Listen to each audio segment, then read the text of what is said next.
नमस्कार दोस्तों, स्वागत है आपका तिवारी एकेडमी में। दोस्तों, आज के इस वीडियो में हम बात करेंगे कक्षा 7 के सामाजिक विज्ञान में इतिहास के अध्याय 6 की। इतिहास का अध्याय 6 जिसका शीर्षक है नगर, व्यापारी और शिल्पी जन। तो चलिए दोस्तों, बिना देर किए शुरू करते हैं आज के इस वीडियो को, इस अध्याय को, और बढ़ते हैं इस रोचक सफर की ओर जिसका शीर्षक है नगर, व्यापारी और शिल्पी जन। दोस्तों, इस अध्याय के पहले पैराग्राफ में, जो कि आपको अभी स्क्रीन पर दिखाई दे रहा है, एक जिज्ञासा से, या यूं कहूं कि एक जिज्ञासा को प्रश्न के रूप में प्रकट किया गया है। वह प्रश्न क्या है? प्रश्न यहां पर यह दिया हुआ है कि मान लीजिए कि ये जो समय है यह चल रहा है मध्य युग का, और इस समय में एक यात्री है जो एक मध्ययुगीन नगर की यात्रा पर आया हुआ है। अब उस नगर के बारे में उसकी आकांक्षाएं कैसी होंगी, वह किस प्रकार की आकांक्षाएं रखता होगा, किस प्रकार से कल्पना करता होगा, इस प्रश्न को हमसे पूछा गया है, इस जिज्ञासा को हमसे पूछा गया है इसके पहले ही पैराग्राफ में, या मैं यूं कहूं कि पहली ही लाइन में।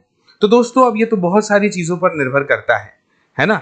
मान लीजिए कि आज आप वर्तमान में ही, आज ही के दिन किसी जगह पर चले जाएं या किसी दोस्त से मिलने चले जाएं, तो आप देखेंगे कि आपको पहले से उसके बारे में जो कुछ जानकारी है, जो कुछ पता है, उसी के हिसाब से आप उस जगह की कल्पना करेंगे, है ना, आकांक्षाएं रखेंगे, ठीक है ना। तो वैसे ही यह इस बात पर भी निर्भर करता था उस समय कि जिस नगर पर वह यात्री आया हुआ है वह नगर किस प्रकार का नगर है ना। भाई, हो सकता है कि वह जिस नगर की यात्रा पर आया हो वह एक मंदिर नगर हो, है ना, या फिर ऐसा भी हो सकता है कि वह एक प्रशासनिक केंद्र हो। ठीक है, देखिए, आप निश्चिंत रहिएगा, मंदिर नगर क्या होते हैं, प्रशासनिक केंद्र क्या होते हैं, यह हम पिछले अध्यायों में भी देख चुके हैं और इस अध्याय में भी विस्तार से जानेंगे, है ना।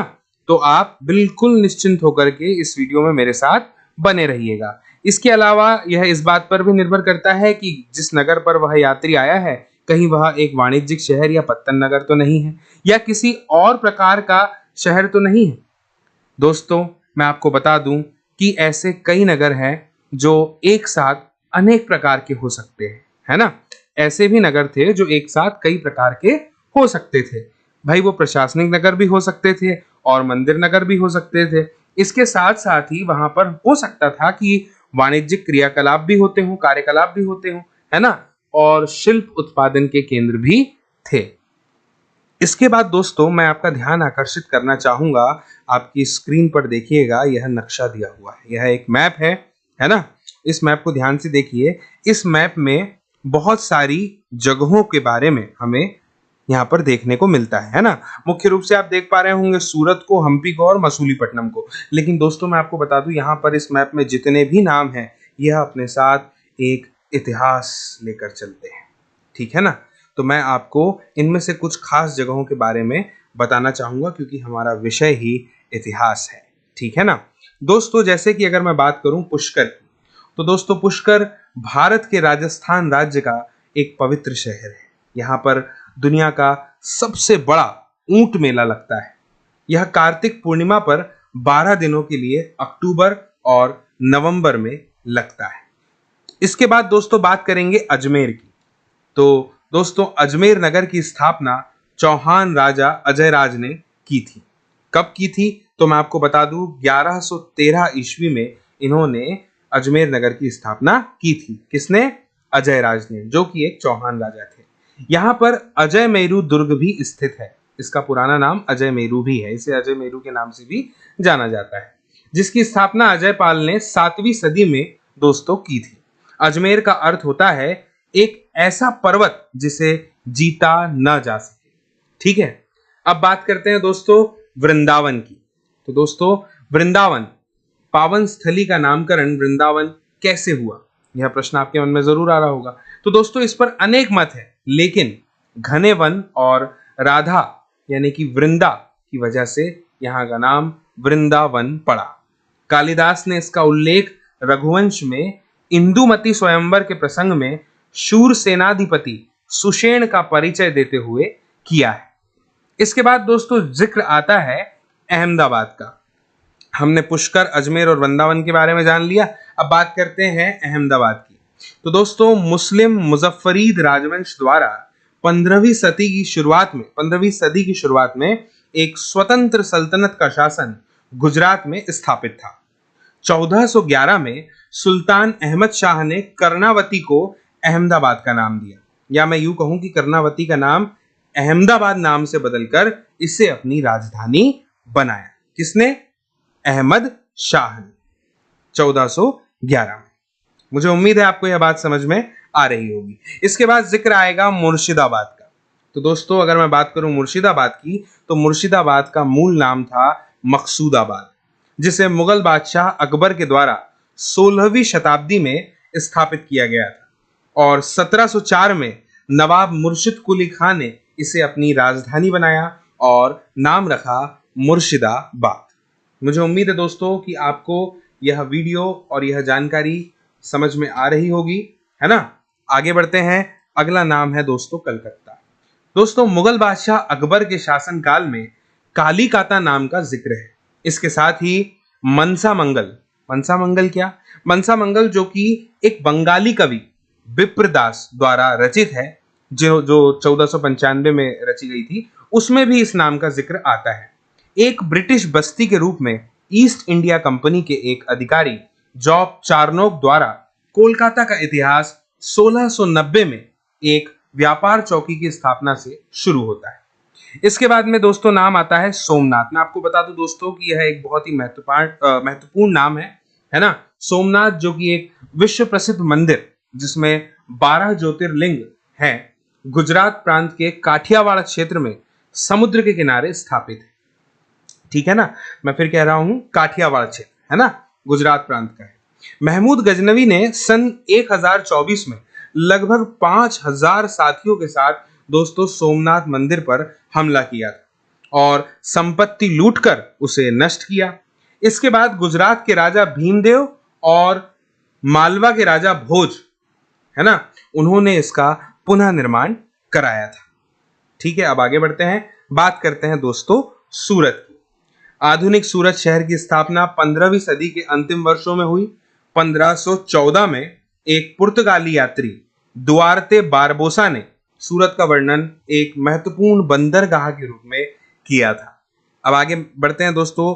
जिक्र आता है बरार का। आप ये ना समझिएगा कि मैंने आपको सूरत की बहुत कम जानकारी दी है, क्योंकि इस अध्याय में जितनी जानकारी मैं अभी दे रहा हूं ना, इससे अधिक जानकारी आपको जानने को मिल सकती है कुछ नामों को लेकर के, जैसे सूरत, मसूलीपट्टनम, या मैं यूं कहूं कि मछलीपट्टनम और हम्पी, है ना। तो हम जैसे जैसे आगे बढ़ेंगे वैसे वैसे आपको जानकारी मिलते चली जाएगी। आगे बढ़ते हैं और अगला नाम जो कि है बरार, इसके विषय में भी आप जान लीजिए। बरार दक्षिण की सल्तनतों में से एक थी। इसे 1490 में स्थापित किया गया था। सबसे पहले बहमनी साम्राज्य से अलग होने वाला क्षेत्र दोस्तों बरार ही था, जिसे फतेहुल्लाह शाह ने 1984 में स्वतंत्र करके इमादशाही वंश की स्थापना की थी। सॉरी, 1984 कह दिया मैंने, 1484 है ना, 1484 में स्वतंत्र करके इमादशाही वंश की नींव डाली थी। इसके बाद में दोस्तों अगले नाम की ओर बढ़ते हैं और अगला नाम है बीदर। दोस्तों दक्षिण भारत के कर्नाटक में स्थित एक शहर है बीदर। यहां पर दक्कन की मुस्लिम स्थापत्य कला के कुछ शानदार नमूने उपस्थित हैं। बीदर प्राचीन हिंदू राज्य वारंगल के अंतर्गत आता था। 1324 में मोहम्मद बिन तुगलक ने इस पर अपना अधिकार कर लिया था। अब आगे बढ़ते हैं। अगला नाम है बंबई। बंबई का नाम कौन नहीं जानता। फारस मिस्र के साथ 1000 ईस्वी में समुद्री व्यापार का प्रमुख केंद्र था बंबई। 1348 में इसे आक्रमणकारी मुस्लिम सेनाओं ने जीत लिया था। 1668 में ब्रिटिश ईस्ट इंडिया कंपनी को मात्र 10 पाउंड प्रति वर्ष की दर से इसे दे दिया गया। इसके बाद दोस्तों अगला नाम आता है बीजापुर। कर्नाटक में स्थित बीजापुर राज्य का एक प्राचीन शहर है, जिसे विजयपुर के नाम से भी संबोधित किया जाता है।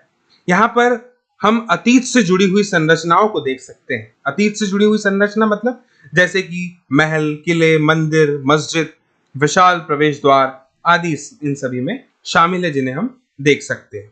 इसके बाद अगला नाम है गोलकुंडा, है ना। तो दोस्तों मैं आपको बताऊं कि गोलकोंडा दक्षिण भारत में हैदराबाद नगर से लगभग 5 मील दूर पश्चिम में स्थित है। यहाँ पर एक दुर्ग और ध्वस्त नगर आप इसे कह सकते हैं। यह एक दुर्ग है और एक ध्वस्त नगर है। पूर्व काल में यह हीरे जवाहरातों के लिए प्रसिद्ध था। इसका निर्माण वारंगल के राजा ने 14वीं शताब्दी में दोस्तों करवाया था।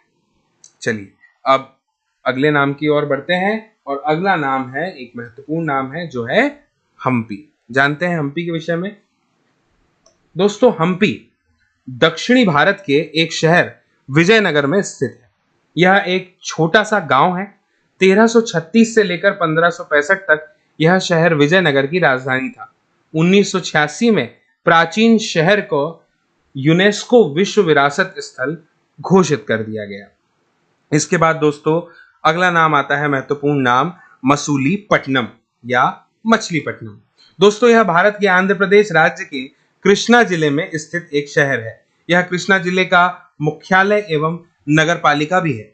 यह नगर 14वीं शताब्दी में स्थापित हुआ था तथा 17वीं शताब्दी में ब्रिटिश, डच एवं फ्रांसीसी व्यापारियों के लिए प्रमुख व्यापारी क्या था, पत्तन था।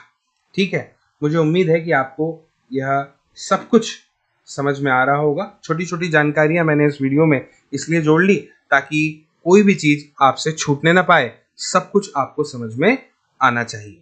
चलिए दोस्तों अब हम आगे बढ़ते हैं और आगे बढ़ते हुए, अच्छा देखिए यहाँ पर ये जो कुछ नाम है ना, इनके बारे में हम आगे जानेंगे। आगे बढ़ते हैं और अगली हेडिंग की तरफ चलते हैं। दोस्तों अगली हेडिंग है प्रशासनिक केंद्र। जानने का प्रयास करते हैं कि इस हेडिंग के अंतर्गत क्या क्या जानकारियां हमें इस अध्याय में दी हुई है। दोस्तों यहाँ पर जैसा कि लिखा हुआ है अध्याय 2 के विषय में, हमने अध्याय 2 में दोस्तों पढ़ा था चोल वंश के बारे में, है ना। अब दोस्तों अगर आपने वह वीडियो नहीं देखा है तो मेरी आपसे रिक्वेस्ट है कि आप एक बार वह वीडियो जरूर देख लीजिए, है ना। सारे के सारे वीडियो सीक्वेंस में है, तो आप सारे वीडियो जब देखेंगे तब आपको हर वीडियो बहुत अच्छे से समझ में आने लगेगा। ठीक है ना, क्रम से चलना ही हमेशा अच्छा होता है। चलिए आगे बढ़ते हैं दोस्तों। अब यहाँ पर दोस्तों इस पैराग्राफ में जो हमें बताया गया है वह यही है कि हमें एक कल्पना करनी है, एक इमेजिनेशन करनी है और मान लेना है ऐसा कि हम अपने उसी कल्पना के घोड़े पर सवार होकर, जैसा कि यहाँ पे लिखा हुआ है, चोल राजाओं की जो राजधानी थी क्या है, तंजावुर, है ना। तो तंजावुर जो कि चोल राजाओं की राजधानी है, वहां जो कि 1000 वर्ष पहले थी, उसकी यात्रा पर मान लीजिए कि हम चले गए हैं। अब हमें कल्पना करना है कि हमें वहां पे क्या क्या दिख रहा है। तो हम कल्पना कैसे कर सकते हैं, हमारी कल्पना का आधार होगा हमारा ज्ञान, जो हमें पता है ना, जो बात हमें खबर है उस समय क्या क्या हुआ करता था, है ना। तो इन अगले पैराग्राफों में यहाँ पर हमें विस्तार से उसके बारे में बताया गया है। ठीक है ना। अब यहाँ पर जैसे पहली लाइन को देख लीजिए, यहाँ पर बताया गया है 12 महीने बहने वाली कावेरी नदी के बारे में, है ना। ये वर्ष में 12 महीने बहने वाली नदी है और नदी इस सुंदर नगर के पास से बहती है ना। यहाँ के जो राजा है वो है राजराज, है ना। राजा राजराज चोल द्वारा निर्मित जो है राज राजेश्वर मंदिर, उसकी घंटियां जो है हमें बजती हुई सुनाई दे रही है। अक्सर दोस्तों क्या होता है कि हमें हमारा जो अध्ययन है, जो हमारी पढ़ाई है, वह बहुत ही सरल लगने लगती है, खास करके तब जब हम करते हैं उस पढ़ाई के साथ में इमेजिनेशन यानी कि कल्पना। ठीक है ना। तो बिल्कुल हमें अपनी कल्पना को बल देना है और देखना है कि किस प्रकार से हम मंदिर के सामने से गुजर रहे हैं और घंटियों की बजती हुई आवाजें हमें सुनाई देने लगी है। लोग जो कि उस नगर के लोग हैं, वहां पर वास्तुकार कुंजर मल्लन राजराज पेरुथच्चन की वास्तुकला की प्रशंसा करते हुए थकते नहीं है ना। क्योंकि ये जिस वास्तुकार का यहाँ पे जिक्र हो रहा है, इसकी वास्तुकला बहुत ही प्रशंसनीय है ना। हमें वास्तुकार का नाम इसलिए पता है क्योंकि उसने गर्व से क्या किया है दोस्तों, उस मंदिर की दीवार पर जो कुछ भी उत्कीर्ण किया है उसके आगे अपना नाम लिख दिया है ना। और मंदिर के भीतर स्थापित है एक विशाल शिवलिंग। आगे बढ़ते हैं दोस्तों। हमने इस मंदिर के विषय में अध्याय 2 में पढ़ा है, पहले भी पढ़ा है ना, राज राजेश्वर मंदिर। राजा का और इस मंदिर का नाम बहुत ही मिलता जुलता है, भगवान का नाम मिलता जुलता है ना। हमने पिछले वीडियो में देखा था कि किस प्रकार से जो राजा महाराजा थे वह अपनी तुलना ईश्वर से किया करते थे। चलिए आगे बढ़ते हैं। इसके अलावा दोस्तों यहाँ पर यह बताया है कि मंदिर के अलावा नगर में और भी बहुत कुछ है।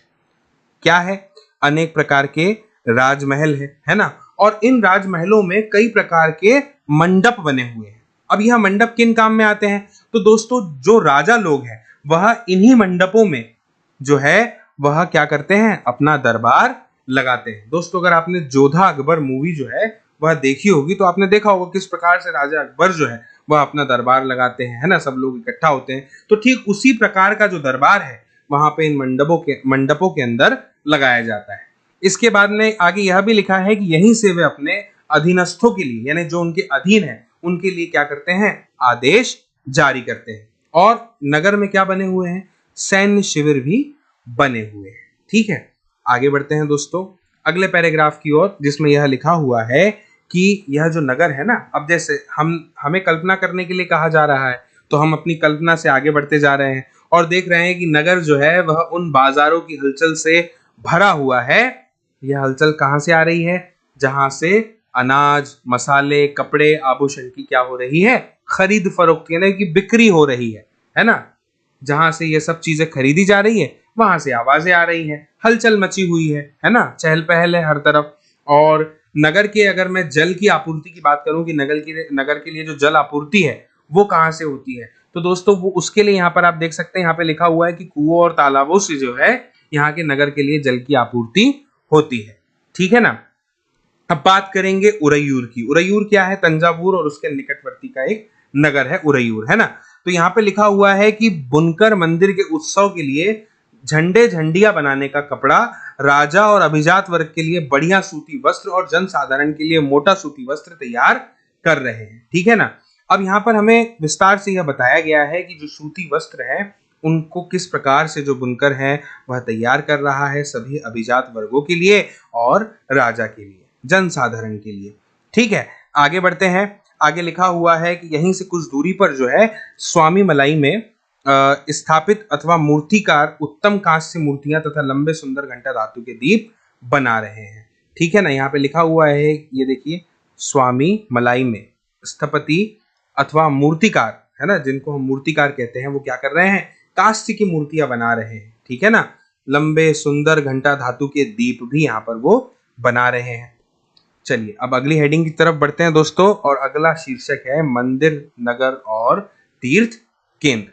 ठीक है ना दोस्तों। इस अध्याय की शुरुआत में ही जो पैराग्राफ हमने पढ़ा था उसमें मैंने आपको क्या बताया था, उसमें मैंने आपको यही बताया था कि एक यात्री है जो मध्ययुगीन नगर की यात्रा पर आया हुआ है। अब वो कैसी आकांक्षाएं रखता होगा, इस प्रश्न का उत्तर में हमने यह देखने का प्रयास किया था कि यह इस बात पर भी निर्भर करता है कि वह नगर कैसा है। तो उसके उदाहरण में हमने मंदिर नगर के बारे में पढ़ा था, है ना। तो अब देखते हैं मंदिर नगर यहाँ पे जिक्र आया है, तो तंजावुर जो है दोस्तों वो एक मंदिर नगर का भी उदाहरण है ना। मंदिर नगर की अगर हम बात करें तो मंदिर नगर का जो नगरीकरण है वो मंदिर नगर नगरीकरण का एक बहुत ही महत्वपूर्ण, आप ऐसे समझ लीजिए कि उदाहरण है या प्रतिरूप प्रस्तुत करते हैं। ठीक है ना। नगरीकरण से क्या तात्पर्य है दोस्तों, नगरीकरण का अर्थ क्या होता है, आसपास के अन्य सभी नगरों से जुड़े होना, विकास की ओर आगे बढ़ना, है ना। आप समझिए सरल भाषा में कि इसे ही क्या कहते हैं, नगरीकरण कहते हैं। सड़कों के माध्यम से, रास्तों के माध्यम से नगरों को आपस में जोड़ना, खरीद फरोख्त के लिए एक दूसरे पर निर्भर रहना, है ना, आदि सभी चीजें जो है नगरीकरण कहलाती है। खुला वाणिज्य, खुला व्यापार, यह सब कुछ। ठीक है ना। मुझे उम्मीद है दोस्तों कि आपको यह सब कुछ समझ में आ रहा होगा। नगरीकरण यहाँ पर दिया भी है कि नगरों के विकास की एक प्रक्रिया है। अब दोस्तों इसके बाद जिक्र आता है इस पैराग्राफ में मंदिर का। तो दोस्तों मंदिर इस समय जो हुआ करते थे ना, वह सिर्फ पूजा पाठ के आदि के लिए नहीं हुआ करते थे। मंदिर जो हुआ करते थे वो समाज और अर्थव्यवस्था दोनों के लिए ही बहुत महत्वपूर्ण हुआ करते थे इस समय। अब आप पूछेंगे कि इसका कारण क्या है, क्यों यह समाज और अर्थव्यवस्था दोनों के लिए उस समय इतने अत्यंत महत्वपूर्ण होते थे, जैसा कि यहाँ पे लिखा हुआ है। तो दोस्तों मैं आपको बता दूं कि विभिन्न देवी देवताओं के प्रति अपना भक्ति भाव दर्शाने के लिए यहाँ पर जो शासक हुआ करते थे, जो राजा हुआ करते थे, वह मंदिरों का निर्माण करवाते थे। ठीक है ना। मंदिरों को वो बहुत सारी जमीन भी दोस्तों क्या करते थे, दान में दे दिया करते थे, धन भी अनुदान में दे दिया करते थे। और यही जो वह दान देते थे, इससे क्या होता था, बड़े बड़े धार्मिक अनुष्ठान संपन्न यहाँ पर दोस्तों करवाए जाते थे। और वो भी ऐसे सरल साधारण तरीके से नहीं, पूरे विधि विधान से यहाँ पर जो है संपन्न किए जाते थे। जो भी तीर्थयात्री हुआ करते थे, है ना, पंडित हुआ करते थे, उनका भी जिक्र यहाँ पर है कि तीर्थयात्रियों पुरोहितों, पंडितों, इन सभी को यहाँ पर दोस्तों भोजन भी करवाया जाता था। ठीक है ना। कई प्रकार के यहाँ पर उत्सव मनाए जाते थे, एक नाम दिया है पर्वोत्सव। यह इन्हीं सब बातों को यहाँ पर दर्शाता है, बताता है। ठीक है ना। इसके अलावा यह चीज और भी आगे लिखी गई है, जोड़ दी गई है कि मंदिर के जो भी दर्शनार्थी थे वह भी इस समय यहाँ पर क्या करते थे, दान दक्षिणा किया करते थे। दोस्तों अब इस आपकी स्क्रीन पर यह जो बॉक्स है, इसमें आप देख पा रहे होंगे एक मूर्ति दी हुई है दाहिनी ओर, है ना। इस मूर्ति को देखिए। इस बॉक्स में दोस्तों हमें यह बताया है कि मूर्ति बनाने की एक तकनीक है लुप्त मोम। यह क्या होती है? ठीक है ना। तो जैसा कि नाम से स्पष्ट है, लुप्त का मतलब होता है गायब कर देना, है ना, छुप जाना, छुपा हुआ, और मोम यहाँ पर लिखा हुआ है। तो लुप्त मोम मतलब आप ऐसा समझ लीजिए कि छुपा हुआ मोम है इस मूर्ति के पीछे। अब जानने का प्रयास करते हैं कि यह नाम किस तरह से इस तकनीक को सार्थक करता है। दोस्तों आप जानते होंगे कि मिश्र धातुएं क्या होती है ना। धातुएं क्या है, अधातुएं क्या है, यह आपने पढ़ा ही है। तो कांसे का यहाँ पर जिक्र आया है दोस्तों, जिसको हम कहते हैं ब्रॉन्ज। यह एक मिश्र धातु है ना, एक अलॉय है। और तांबे और रागे यानी कि टिन से मिलाकर के इसको बनाया जाता है। अब इसके आगे दोस्तों यहाँ पर घंटा धातु का भी जिक्र है। घंटा धातु में क्या होता है, रागे का जो अनुपात है वो किसी भी और कांसे की अपेक्षा, कोई भी और धातु की अपेक्षा क्या होता है, अधिक होता है, यानी इसमें टिन ज्यादा होता है। किसकी बात कर रहा हूं दोस्तों, मैं यहाँ पर घंटा धातु की बात कर रहा हूं, है ना। इसके पहले मैंने आपको कांसे के बारे में बताया था, जो कि एक मिश्र धातु है, तांबे और टिन से मिलकर के बनती है, रागे से मिलकर के बनती है। अब ये घंटे जैसी ध्वनि उत्पन्न करती है घंटा धातु, है ना। आगे बढ़ते हैं। यहाँ पर इसी बॉक्स में लिखा हुआ है कि चोल काल के समय, है ना, चोल राजाओं के समय जो कांस्य मूर्तियां थी, है ना, वह कौन सी तकनीक से बनाई जाती थी, लुप्त मोम तकनीक से बनाई जाती थी। अब ये लुप्त मोम तकनीक होता क्या है, इसके बारे में मैं आपको बताता हूं। देखिए समझने की कोशिश कीजिएगा। इसके अंतर्गत दोस्तों क्या होता था कि सबसे पहले ना मोम से एक प्रतिमा को बनाया जाता था, एक तैयार की जाती थी प्रतिमा। किससे बनाते थे, मोम से बनाते थे। अब इसके बाद क्या करते थे, बनाने के बाद में दोस्तों जो चिकनी मिट्टी होती थी ना, उससे पूरी तरह से क्या करते थे, उस मोम की प्रतिमा के ऊपर लीप देते थे और उसको सूखने के लिए छोड़ दिया जाता था। ऐसा करने से क्या होगा, वह जो मिट्टी से उस पर लेपन किया गया है अंदर भीतर की ओर, वह मिट्टी क्या कर देगी, उस मूर्ति का आकार ले लेगी अपने अंदर, है ना। कल्पना कीजिए आप, यह सब कुछ कल्पना से संबंधित है ना। मान लीजिए मोम की एक प्रतिमा बनाई, उसके ऊपर मिट्टी का लेपन कर दिया, चिकनी मिट्टी का। अब क्या होगा, मिट्टी अंदर से तो उस मूर्ति के आकार की हो ही जाएगी, है ना, क्योंकि पूरी मिट्टी पे पूरी की पूरी प्रतिमा पे आपने लेपन किया है ना, और उसको सूखने के लिए छोड़ दिया। जब वह पूरी तरह से सूख जाया करती थी ना दोस्तों, तो फिर उसे गर्म किया जाता था। यहाँ पर देखिए बॉक्स में लिखा हुआ भी है ना। अब गर्म करने से क्या होता था दोस्तों, गर्म करेंगे तो जो मोम है वह पिघल जाएगा, लेकिन वो पिघल के निकलेगा कहाँ, तो उसी मिट्टी के आवरण पे, जो मिट्टी से उसको लीपा जाता था, उसी मिट्टी के आवरण में एक छोटा सा छेद भी बना दिया जाता था, जिससे कि उस छेद के रास्ते से पूरा का पूरा जो पिघला हुआ मोम है वह पिघल करके बाहर निकल जाएगा और अंदर क्या रह जाएगी, सिर्फ चिकनी मिट्टी, वो भी एक खाली साँचे के रूप में। उसी का हम उपयोग कर सकते हैं। अब वो जो छेद दोस्तों हम बनाते थे ना, जिससे कि मोम पिघल के बाहर निकल जाता था, उसी छेद के रास्ते से पिघली हुई कोई भी धातु, जिस भी धातु का प्रयोग हमें करना है, जैसे कांस्य का प्रयोग करना है, तो पिघली हुई धातु को उसी छेद से अंदर डाल दिया जाता था। और जब वह धातु ठंडी हो जाती थी तो वह ठोस हो जाती थी, और ठोस होने पर जो चिकनी मिट्टी का उस पर आवरण होता था ना, उसको बड़ी ही सावधानी से, बड़ी ही सरलता के साथ में हटा दिया जाता था, और अंदर फिर हमें साफ सुथरी जो है प्रतिमा मिल जाती थी। बाद में उसको क्या कर दिया जाता था, चमका दिया जाता था, साफ कर दिया जाता था। तो इसे हम कहते हैं दोस्तों क्या, लुप्त मोम तकनीक या लुप्त मोम प्रविधि। मुझे उम्मीद है दोस्तों कि आपको यह समझ में आ रहा होगा। चलिए अब हम आगे बढ़ते हैं और आगे बढ़ते हुए जानने का प्रयास करते हैं कि आखिर क्या दिया हुआ है इस पैराग्राफ में। दोस्तों जैसा कि आप शीर्षक से ही देख सकते हैं, यहाँ पर मंदिर के जो कर्ता धर्ता है उनके बारे में बताया गया है कि मंदिर में जो भी कार्य करने वाले हैं, है ना, तो उनके बारे में यह बताया गया है कि जो भी धन यहाँ पर इकट्ठा होता था ना, अभी हमने देखा कि कैसे राजा लोग अनुदान करते थे, शासक लोग उस समय के जो भी थे, तो उसको व्यापार और साहूकारी में लगा दिया करते थे। अब इससे क्या होता था, शनै शनै यहाँ पे लिखा हुआ है, इसका मतलब होता है धीमे धीमे या धीरे धीरे। धीरे धीरे समय आगे बढ़ता जाता था, और समय के आगे बढ़ते समय के साथ साथ क्या होता था कि बड़ी संख्या में जो पुरोहित और पुजारी है, कामगार है, अलग अलग देखिए दोस्तों, अलग अलग लोगों के अलग अलग पेशे होते हैं हर समय में, है ना, लोग अलग अलग तरह का काम करते हैं। तो जिक्र है शिल्पी का, व्यापारी का, मंदिर आदि का जो जिक्र है यहाँ पे, उसमें लिखा है कि मंदिर और उसके दर्शनार्थियों और जो तीर्थ यात्री यहाँ पे हुआ करते थे, उनकी आवश्यकताओं को पूरा करने के लिए, उनकी जरूरतों को पूरा करने के लिए यह क्या करते थे, मंदिर के आसपास बसते चले गए, है ना। और इसी प्रकार से जो मंदिर नगर थे दोस्तों, उनका विकास होने लगा, वह आगे बढ़ने लगे, तरक्की करने लगे, ठीक है ना। जब मैं किसी नगर के विकास की बात करूं ना दोस्तों, या जब भी जिक्र हो किसी नगर के विकास का, तो आप ये समझिएगा कि सभी क्षेत्रों में सर्वांगीण विकास का जिक्र हो रहा है। किसी नगर का विकास केवल इस बात पर निर्भर नहीं करता कि केवल वहां की सड़कें ही अच्छी हो, है ना। आप खुद अपने आसपास देख सकते हैं कि सारी की सारी सुविधाएं अच्छी होने पर ही आपका जो नगर है वह विकसित कहलाता है ना। स्मार्ट सिटी आप इसे ही तो कहते हैं, जहाँ पे अच्छी स्वास्थ्य व्यवस्था हो, है ना, शिक्षा व्यवस्था हो, सड़कें हो, और भी बहुत सारी चीजें हैं। चलिए आगे बढ़ते हैं। तो हमने यह देख लिया कि किस प्रकार से जो है यहाँ पे मंदिर नगरों का विकास होता है। और दोस्तों आगे यह भी है कि इसी रीति से मंदिर के चारों ओर जो है अनेक नगर बसते चले गए, धीरे धीरे उनका आविर्भाव होने लगा। और इसका एक उदाहरण भी दिया हुआ है मध्य प्रदेश का। मध्य प्रदेश में भिल्ल स्वामिन या भीलसा या विदिशा का यहाँ पे जिक्र आता है, और गुजरात में जिक्र आता है सोमनाथ का, है ना, सोमनाथ, जिसके विषय में मैंने आपको अध्याय की शुरुआत में ही बता दिया था, है ना। इसके अलावा दोस्तों इसमें अंतिम लाइन में इस पैराग्राफ में यही दिया हुआ है कि कुछ अन्य महत्वपूर्ण मंदिर भी हैं, जैसे तमिलनाडु में कांचीपुरम, मदुरई और आंध्र प्रदेश का जिक्र आता है तो तिरुपति का नाम जरूर आता है, ठीक है ना। इस मूर्ति के बारे में यहाँ पे छोटी सी जानकारी दी हुई है कि यह कांस्य मूर्ति है, जिसमें कृष्ण को जो है नाग जो था ना, कालिया नाग, है ना, उसके ऊपर जो है जब भगवान नृत्य करते हैं तो उसको काबू में करते हैं, उसे यहाँ पे दिखाया गया है ना। कृष्ण की गेंद जो है वह नदी में चली जाती और नदी में रहता है यह कालिया नाग। चलिए आगे बढ़ते हैं।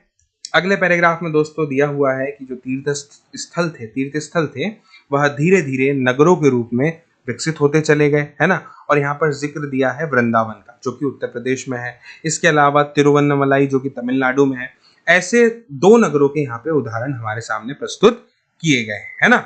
इसके अलावा अजमेर, जो कि राजस्थान में है ना। 12वीं शताब्दी में चौहान राजाओं की राजधानी हुआ करता था, मैंने आपको बताया था स्टार्टिंग में, है ना, आपको याद होगा, है ना, जब मैं आपको मैप के बारे में बता रहा था। और आगे चल करके यह मुगलों के शासन में एक सूबा बन गया, एक मुख्यालय बन गया, ठीक है ना। यह नगर दोस्तों आप याद रखिएगा कि धार्मिक सह अस्तित्व का एक बहुत ही उत्कृष्ट उदाहरण प्रस्तुत करता है, ठीक है ना। क्योंकि यहाँ पहले जो था, आप यहाँ पे देख सकते हैं कि चौहान राजाओं की राजधानी थी, और आगे चल के यह मुगलों के शासन मतलब मुगलों का एक मुख्य सूबा बन गया, है ना, मुख्यालय बन गया। तो यहाँ पे हमें धार्मिक सह अस्तित्व देखने को मिल जाता है, ठीक है ना। तो यह उसका उत्कृष्ट उदाहरण प्रस्तुत करता है, ऐसा इस पैराग्राफ में लिखा हुआ है ना। इसके बाद दोस्तों यहाँ पर जिक्र आता है एक बहुत ही प्रसिद्ध सूफी संत का, जिनका नाम है दोस्तों ख्वाजा मोइनुद्दीन चिश्ती। इनके बारे में हम अध्याय 8 में भी पढ़ेंगे, है ना। दोस्तों यह 12वीं शताब्दी में बस गए थे, और उनके दर्शनार्थी और जो भी श्रद्धालु थे, है ना, यहाँ बस गए थे, मतलब यही अजमेर की बात हो रही है। पंथों मतों के हुआ करते थे, सभी लोग उनको बहुत मानते थे, है ना। आगे जब अगर आपको समय मिले तो दोस्तों आप इनके बारे में जरूर जानकारी पढ़ने का प्रयास कीजिएगा। इन्होंने ही यह कहावत दी है कि दिल्ली अभी दूर है ना। तो कभी मौका मिलेगा तो मैं आपको इसके बारे में जरूर बताऊंगा। हालांकि अध्याय 8 में हम इसके बारे में जरूर पढ़ेंगे। चलिए आगे बढ़ते हैं। अजमेर के पास ही यहाँ पर एक पुष्कर सरोवर है, जहां पर प्राचीन काल से ही तीर्थ यात्री आते रहे, है ना। अब आगे बढ़ते हैं इस वीडियो में और जानते हैं इस अगली हेडिंग को, अगले शीर्षक को, जो है छोटे नगरों का संजाल, ठीक है ना। क्या होता है ये, चलिए जानने का प्रयास करते हैं। दोस्तों यहाँ पे जिक्र आ रहा है 8वीं शताब्दी का, है ना। मैं सबसे पहले आपको स्पष्ट कर दूं कि 8वीं शताब्दी का मतलब 800 से लेके 899 तक नहीं है। 8वीं शताब्दी का अर्थ होता है 700 से लेके 799 तक, यानी कि जब 8वीं मतलब सन 800 की शुरुआत होती है ना। अब आप शताब्दी का अर्थ समझ पाए होंगे स्पष्ट रूप से। चलिए आगे बढ़ते हैं। 8वीं शताब्दी का यहाँ पे जिक्र हो रहा है, और यहाँ पे लिखा गया है कि जब जैसे ही 8वीं शताब्दी की शुरुआत होती है तो उसी से यहाँ पे यह जो उपमहाद्वीप है, इसमें अनेक छोटे छोटे नगरों का यहाँ पर एक आप ऐसा कहिए कि जाल बिछने लगा था, है ना। और ऐसा इसलिए मतलब आप ऐसा भी कह सकते हैं कि यहाँ बड़े बड़े गांव हुआ करते थे पहले संभवतः, और उसी से जो है यहाँ पर ये नगरों में परिवर्तित होने लगे, है ना। इस लाइन को देखिए, यहाँ पे लिखा हुआ है, उनमें आमतौर पर एक मंडपिका, है ना, बाद में जिसे मंडी भी कहा जाने लगा, है ना। अनाज मंडी होती है, सब्जी मंडी होती है, आप जानते हैं, है ना। यह सब इन्हीं शब्दों से उठ करके आए हुए शब्द हैं जो आप आज हम काफी स्तर पर वर्तमान में भी उपयोग में लाते हैं। तो एक मंडपिका होती थी, यानी कि मंडी हुआ करती थी। अब यहाँ पे क्या होता था दोस्तों, इन मंडपिकाओं में, इन मंडियों में आसपास के जो गांव वाले हुआ करते थे वह अपनी उपज बेचने के लिए आते थे, अनाज है, सब्जी है, आदि चीजें, ठीक है ना। अब यहाँ पर यह भी बताया गया है कि उन मंडियों में ऐसी गलियां भी थी जहां पर दुकानें लगती थी, बाजार थे, है ना। इनको हट का नाम दिया जाता है, बाद में इसे हाट कहा जाने लगा। आज भी कोई बुजुर्ग है, कई जगहों पर हम देखते हैं कि हाट शब्द का प्रयोग करते हैं, कि बाजार जाना है, कहते हैं हाट होकर के आते हैं, है ना। तो आप समझते होंगे। इसके अलावा दोस्तों यहाँ पर यह भी बताया है कि किस प्रकार के जो अलग अलग भिन्न भिन्न प्रकार के जो कारीगर थे, है ना, और जो शिल्पी थे, उन शिल्पियों ने, कारीगरों ने जो है, जैसे उनके नाम भी यहाँ पे बताए गए हैं कि कुम्हार, तेली, शक्कर बनाने वाले, ताड़ी बनाने वाले, सुनार, लोहार, पत्थर तोड़ने वाले, इन सभी के अलग अलग बाजार हुआ करते थे। आप इसको हमारे आज के ही नगर से कंपेयर करके देखिए ना, हर स्तर पर आज भी अगर हमें कोई कार्य करवाना हो तो सभी चीजों के लिए अलग अलग दुकानें हैं, अलग अलग बाजार हैं, है ना, अलग अलग क्षेत्र है जहां पर जाकर हम अपने अलग अलग कार्य को पूरा करते हैं। किराने की दुकान पर जाकर हम सब्जी नहीं लेते, है ना, सब्जी के लिए अलग मंडी है, अलग व्यापार है। तो ऐसा उस समय भी था, यहाँ पर इस पैराग्राफ में हमें बताया गया है, ठीक है ना। अब यहाँ पे कुछ ऐसे भी व्यापारियों का जिक्र आता है दोस्तों, जो बिल्कुल अपना जो कारोबार था वो उसी नगर में स्थायी रूप से बस गए थे और अपना कारोबार किया करते थे। जबकि जो कुछ अन्य व्यापारी थे वो घूमकर अपना व्यापार करना पसंद करते थे, क्रय विक्रय करते थे चीजों को, ठीक है ना। और इसके अलावा यहाँ पर यह भी बताया है कि आसपास में दूर दराज के व्यापारी इन नगरों में अपनी जो स्थानीय उपज है वह खरीदने और दूरवर्ती स्थानों के उत्पाद, जैसे कि क्या, जो दूर की चीजें मिलती हैं, जैसे घोड़े, नमक, कपूर, केसर, पान सुपारी, काली मिर्च, मसाले आदि बेचने के लिए आया करते थे। दोस्तों मुझे उम्मीद है कि आपको यह वीडियो समझ में आ रहा है। चलिए बढ़ते हैं आगे।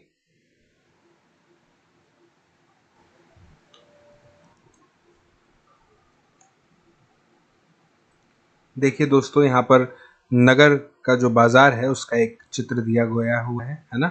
इस चित्र को आप देख सकते हैं।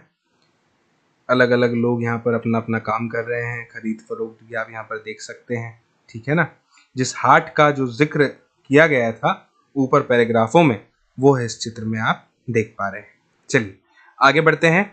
यहाँ पर यही बताया गया है दोस्तों, इस पैराग्राफ में जो आप ये देख रहे हैं ना, इसमें ये बताया गया है कि जो जमींदार हुआ करते थे, जो सामंत हुआ करते थे, वह किलेबंदी कर लिया करते थे और किलेबंदी कर करके अपना एक महल बना लेते थे।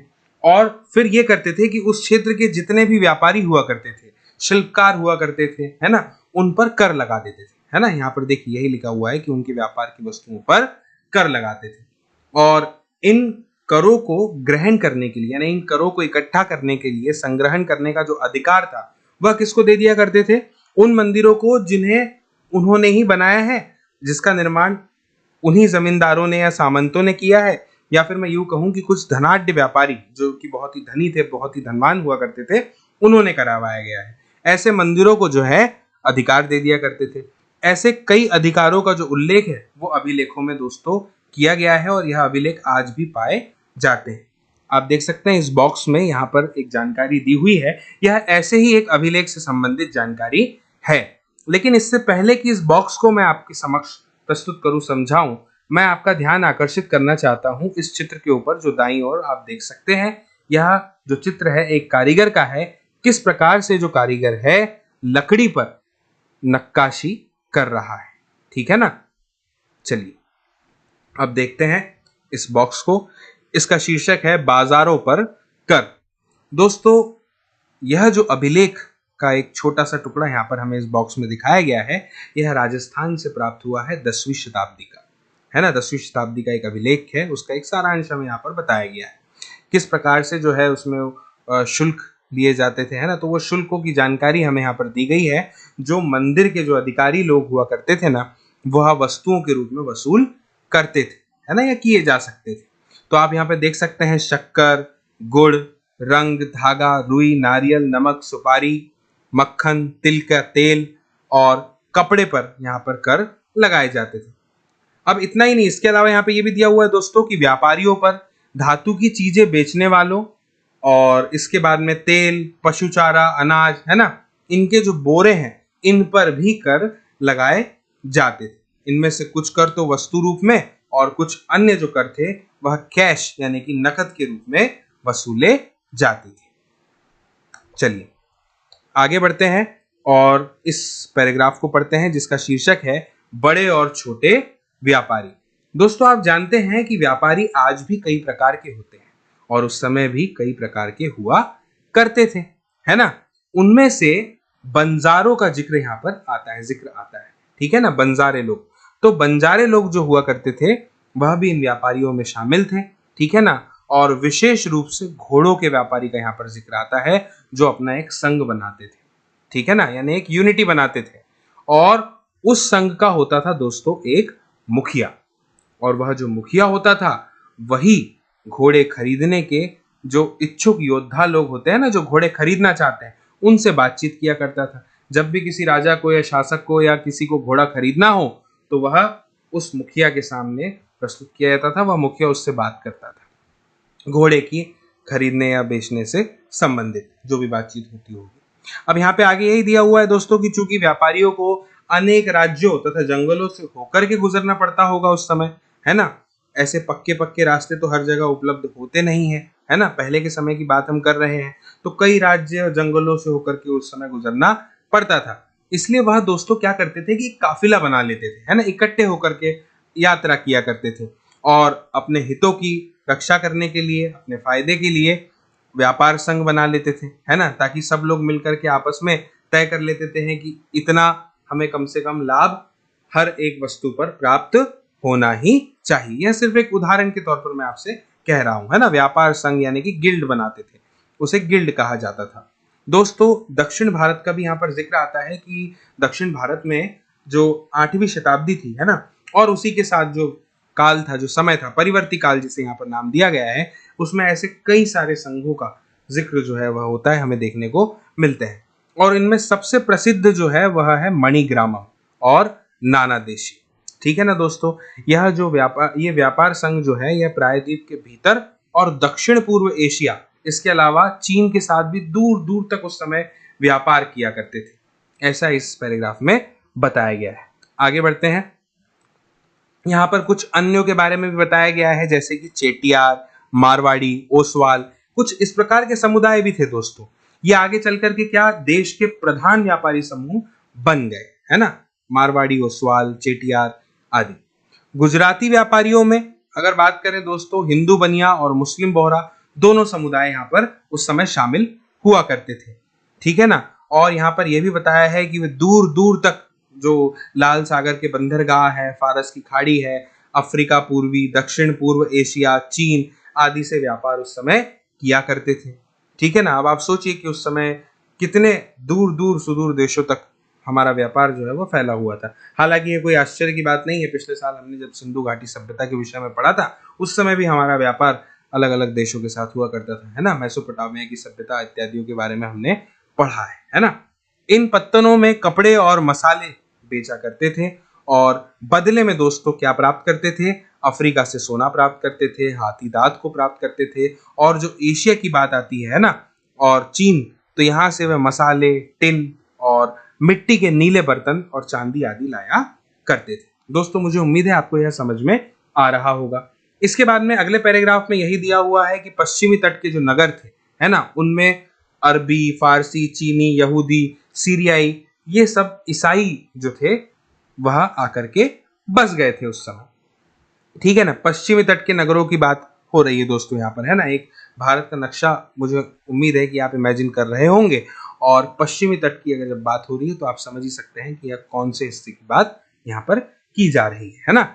इसके अलावा इस पैराग्राफ में यह दिया हुआ है कि लाल सागर के जो बंदरगाह थे इसमें विभिन्न प्रकार के भारतीय मसाले, है ना, कपड़े और इतालवी व्यापारियों द्वारा जो भी बेचे जाते थे वो इतालवी व्यापारियों द्वारा खरीद लिए जाते थे। और वो क्या करते थे, वो यहाँ से खरीद करके आगे जो पूरा का पूरा यूरोपीय बाजार था वहां तक उन्हें पहुंचाया करते थे, और उन्हें उनसे व्यापार में बहुत ज्यादा लाभ उस समय हुआ करता था। इसके अलावा यहाँ पर जिक्र आ रहा है उष्णकटिबंधीय जलवायु का। तो उष्णकटिबंधीय जलवायु में जितने भी मसाले उगाए जाते थे, जैसे कुछ के नाम यहाँ पर दिए हुए हैं, काली मिर्च, दालचीनी, जायफल, सौंठ आदि, यहाँ पर इन सभी के नाम दिए गए हैं। यह सभी यूरोपीय व्यंजनों के महत्वपूर्ण हिस्सा बन गए थे, अंग बन गए थे दोस्तों उस समय।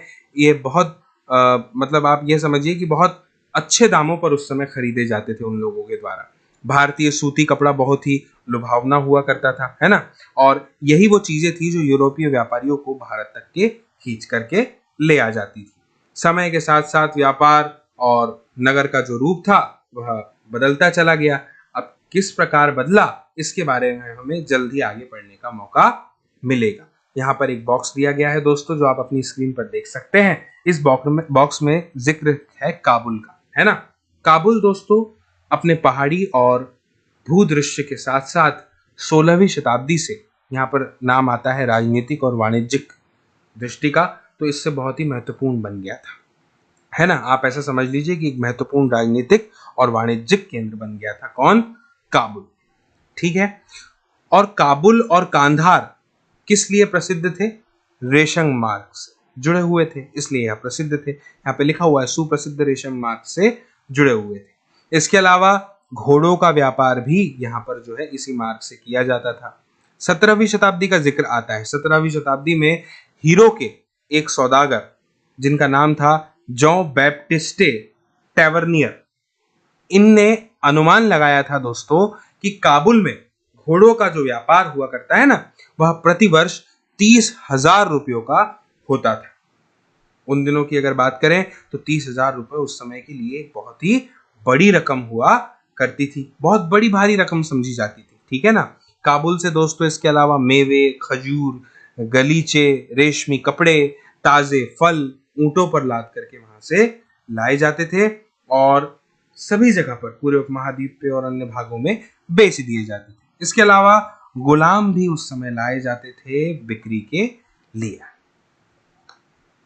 मुझे उम्मीद है दोस्तों आपको यह समझ में आ रहा होगा। आगे बढ़ते हैं, अगला पैराग्राफ पढ़ते हैं जिसका शीर्षक है नगरों में शिल्प। दोस्तों यहाँ पर जिक्र आता है बीदर का, है ना। बीदर के विषय में मैंने आपको इस अध्याय की शुरुआत में जानकारी दी थी। दोस्तों बीदर के जो शिल्पकार हुआ करते थे ना, वह तांबा और मुख्य रूप से चांदी, है ना, चांदी में जो जड़ाई का काम किया जाता था ना, वो उसके लिए बहुत ही ज्यादा उस समय प्रसिद्ध हुआ करते थे। कौन? बीदर के शिल्पकार। ठीक है ना दोस्तों। और वह इतने ज्यादा प्रसिद्ध थे कि इस शिल्प का नाम ही दोस्तों उनके नाम पर यानी कि बीदरी पड़ गया। इस चित्र को आप देख सकते हैं, पीतल के इस मोमबत्ती दान पर काला आवरण आपको यहाँ देखने को मिल सकता है। पांचाल का जिक्र दोस्तों यहाँ पर हो रहा है, अर्थात विश्वकर्मा समुदाय, जिसमें सुनार, कसेरे, लोहार, राजमिस्त्री और बढ़ई आदि शामिल हुआ करते थे। दोस्तों यहाँ पर यह बताया गया है कि मंदिरों के निर्माण के लिए सभी लोग बहुत ही आवश्यक हुआ करते थे। ठीक है ना। अब ऐसा नहीं है कि सिर्फ मंदिरों की ही बात यहाँ पर की जा रही है, इसके अलावा भी जो है जैसे राजमहल हो गए, बड़े बड़े भवन हो गए, तालाब हो गए, जलाशय हो गए, इनके निर्माण में भी ये अपनी जो है महत्वपूर्ण भूमिका को अदा करते थे, है ना। इनके सहयोग से, इनके मार्गदर्शन में कार्य संपन्न हुआ करते थे। ठीक है ना। इसके अलावा यहाँ पर एक दो नाम दिए हुए हैं जैसे कि सालियार या फिर कैकुलार, है ना। अब यह भी बुनकरों के बारे में बताया जा रहा है हमें यहाँ पर कि यह बुनकर भी समृद्धिशाली समुदाय आगे चल करके बन गए थे और मंदिरों को ये बहुत भारी मात्रा में उस समय जो है अनुदान दिया करते थे, दान दक्षिणा दिया करते थे। ठीक है ना। आगे बढ़ते हैं, यहाँ पे लिखा हुआ है कि वस्त्र निर्माण से संबंधित कुछ अन्य कार्य भी होते थे, जैसे कि कपास को साफ करना, है ना, यह भी तो एक काम ही है दोस्तों। कातना, रंगना भी, है ना, यह सब भी उस समय के स्वतंत्र व्यवसाय बन गए थे। ठीक है ना। इसके लिए किसी भी प्रकार की दोस्तों विशेषता की या विशेषज्ञता की आवश्यकता नहीं होती थी, है ना। कोई भी इसका अर्थ है कि कोई भी कर सकता था या करता था या करता था। ये उस एक शॉल के बॉर्डर का यहाँ पर चित्र दिखाया गया है, आप देख पा रहे हो। चलिए आगे बढ़ते हैं और आगे बढ़ते हुए इस बॉक्स को भी पढ़ लेते हैं जिसका शीर्षक है शहर के बदलते हुए भाग्य। दोस्तों आप देखते हैं कि जैसे जैसे समय बदलता जाता है ना, काल परिवर्तन जिसको हम कहते हैं, वह जब होता है तो समय के साथ कई सारे परिवर्तन होते हैं, लेकिन कुछ परिवर्तन इतिहास का, एक महान इतिहास का हिस्सा बन जाते हैं, जिसकी वजह से हमारा इतिहास जानना समझना और भी ज्यादा महत्वपूर्ण हो जाता है और रोचक हो जाता है। तो ऐसा ही एक शीर्षक यहाँ पर आपके सामने है, शहरों के बदलते हुए भाग्य।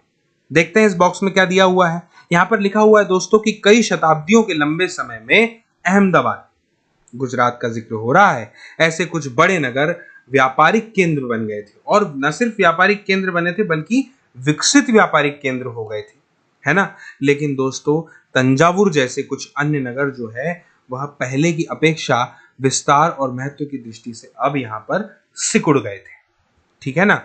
इसी काल में क्या हुआ था कि पश्चिम बंगाल में भागीरथी नदी के तट पर स्थित एक मुर्शिदाबाद जगह, मैंने अभी आपको मुर्शिदाबाद के विषय में भी बताया था, है ना, रेशमी वस्त्रों के प्रमुख केंद्र के रूप में उभर गया था और 1704 ईस्वी में बंगाल की राजधानी बन गया था। लेकिन इसी शताब्दी के समय, इसी शताब्दी के दौरान उसका जो है सितारा क्या हुआ, डूब गया, है ना। यानी कि वह फिर हो सकता है संभवतः आगे राजधानी ना रहा हो, क्योंकि वहां के बुनकर जो थे वह इंग्लैंड की मिलों से बनकर आए सस्ते कपड़े के साथ प्रतियोगिता में टिक नहीं पाए, है ना।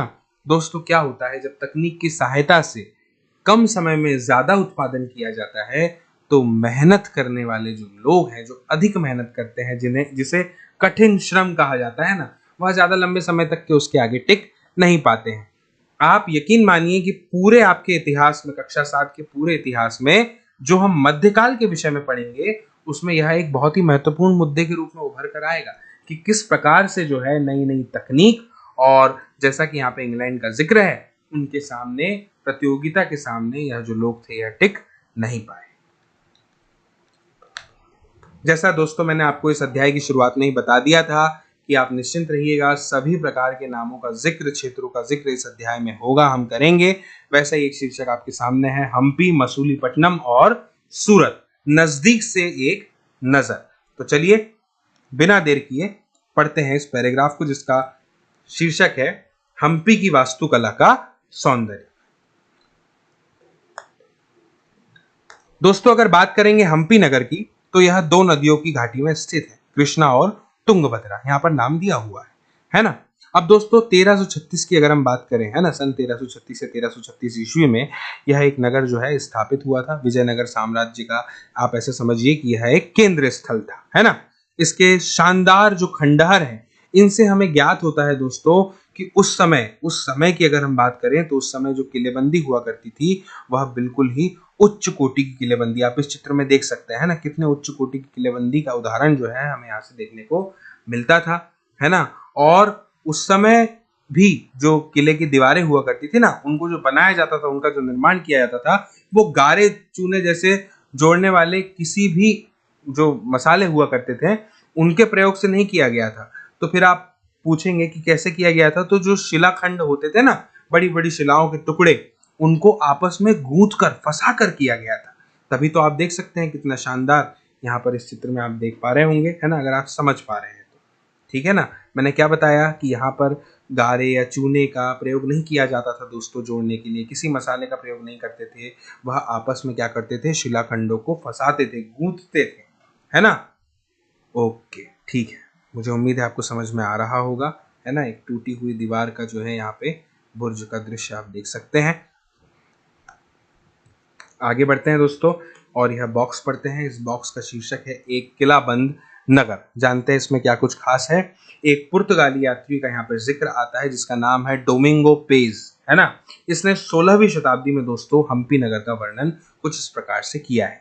मैं शब्दशः यह वर्णन आपके सामने पढ़ना चाहता हूं क्योंकि यह डोमिंगो पेज का 16वीं शताब्दी का वर्णन है। आप भी सुनिए शब्दशः क्या उसने वर्णन किया है। गोवा से आने वाले लोग जिस प्रवेश द्वार से गुजरते हैं, उस द्वार के भीतर राजा ने एक अत्यंत सुदृढ़ प्राचीरबद्ध नगर बसा रखा है, जो दीवारों और बुर्जों से सुरक्षित है। ये दीवारें अन्य नगरों की दीवारों जैसी नहीं है, बल्कि बहुत मजबूत राजगिरी का ऐसा नमूना है जो अन्य भागों में बहुत कम देखने को मिलेगा। उसके भीतर उसी रीति से बनाए गए भवनों की अत्यंत सुंदर कतारें हैं जिनकी छतें सपाट चपटी हैं। दोस्तों, डोमिंगो पेस का यह जो अभिलेख है, जो जानकारी है, इससे हमें क्या पता चलता है कि गोवा से जो लोग आते थे ना, जिस प्रवेश द्वार से वो गुजरा करते थे, उस द्वार के भीतर राजा ने क्या किया हुआ है, एक नगर बसा के रखा है। और नगर ऐसा वैसा नहीं है, बहुत ही सुदृढ़ है, यानी कि बहुत ही सुरक्षित है, प्राचीरबद्ध है, घेराव है के अंदर है, और दीवारें और बुर्जों से वह सुरक्षित है। ठीक है ना। और यह भी बताया है कि ऐसा जो नमूना है, जो मॉडल है, वह और भागों के अन्य भागों की अपेक्षा बहुत ही कम देखने को मिलता है। दाहिनी ओर आप नजर डालिए, कुछ जानकारी दी हुई है, मैं आपके समक्ष पढ़ना चाहूंगा। यहाँ पे लिखा हुआ है कि अपने शासन काल में दोस्तों, जो विजयनगर था ना, वहाँ के जो शासक थे, है ना, उन्होंने जलाशय और नहर जो है, इसके निर्माण कार्य के लिए बहुत ही ज्यादा रुचि ली, है ना, बहुत ही इंटरेस्ट दिखाया। ठीक है, कहाँ के शासकों ने? विजयनगर के शासकों ने। ठीक है ना। यहाँ पे जिक्र आता है मालदेवी नदी का। मालदेवी नदी के ऊपर दोस्तों 1.37 किलोमीटर लंबे मिट्टी के बांध वाले अनंत राज सागर जलाशय का यहाँ पर निर्माण हुआ था। ठीक है ना। यहाँ पर उसकी लंबाई मतलब बताया गया है कितना बड़ा है, 1.37 किलोमीटर। ठीक है ना। कृष्णदेव राय की बात यहाँ पर आती है दोस्तों, इनका नाम आपने जरूर सुना होगा तेनालीराम के साथ में, है ना। तो कृष्णदेव राय जो है, यहाँ पहाड़ियों के बीच के एक विशाल प्रस्तर बांध का यहाँ पर निर्माण उन्होंने विजयनगर के निकट एक विशाल झील के निर्माण के लिए किया, जहां से जल को जल सेतु और नहरों द्वारा बगीचों और खेतों तक सिंचाई के लिए पहुंचाया जाता था। ऐसे अनेक नगर निर्माण कार्य हमें यहाँ पे देखने को मिलते हैं। दोस्तों, हम्पी की वास्तुकला का जब भी जिक्र आता है तो आप याद रखिएगा कि यहाँ की वास्तुकला बहुत ही विशिष्ट प्रकार की हुआ करती थी। ठीक है ना। यहाँ के जो भवन हुआ करते थे ना दोस्तों, उसमें आपको गुंबद और मेहराब देखने को मिलेंगे, भव्य गुंबद और भव्य मेहराब देखने को यहाँ पर मिलते हैं। यहाँ पर इसके अलावा दोस्तों आपको बड़े बड़े कक्षों को भी देखने को मिलते हैं, मतलब बड़े बड़े कक्ष यहाँ पे आप देख सकते हैं, जो कि स्तंभ वाले कक्ष के नाम से जाने जाते हैं। ठीक है ना। यहाँ पर मूर्तियों को रखने के लिए जो है आले भी बने हुआ करते थे। ठीक है ना। यह हम्पी के विट्ठल मंदिर का पत्थर का बना एक रथ है, जिसका चित्र आप यहाँ पर देख रहे हैं, अपनी स्क्रीन पे देख रहे हैं, है ना। तो मैं बात कर रहा था उन विशाल कक्षों की, जिनमें मूर्तियों को रखने के लिए आले बने हुए थे। स्थान, आले का अर्थ होता है एक स्थान जहां पर हम मूर्ति को रख सकते हैं। ठीक है ना दोस्तों। इसके अलावा अगर मैं आगे बात करूं तो कमल और टोडो की आकृति वाले मूर्ति कला के नमूने भी हमें जो है यहाँ पर जो बाग बगीचे थे उनमें देखने को मिल जाते हैं। इसके अलावा दोस्तों बात आती है 15वीं और 16वीं शताब्दी की। तो 15वीं और 16वीं शताब्दी के बाद के समय में हम्पी जो है वह उसके समृद्धि काल में था, है ना।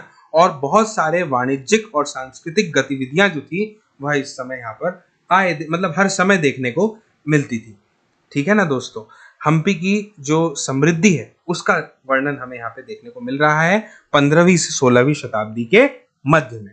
दोस्तों उन्हीं दिनों में हम्पी जो था, उसके जो बाजार थे वहां पर मुस्लिम सौदागर, है ना, यानी कि मुस्लिम व्यापारी लोग, है ना, सौदागर लोग, चेट्टी, पुर्तगाली, इन सभी के बारे में हमने पहले इस अध्याय में पढ़ा है ऊपर, है ना। यूरोपीय व्यापारी और इनके एजेंट जो हुआ करते थे ना, इनका सभी का जमघट लगा हुआ रहता था। इसके बाद यहाँ पर दिया हुआ है दोस्तों कि मंदिर जो था वह सांस्कृतिक गतिविधियों के केंद्र उस समय हुआ करता था, यानी कि सांस्कृतिक गतिविधियां वहां पर होती थी।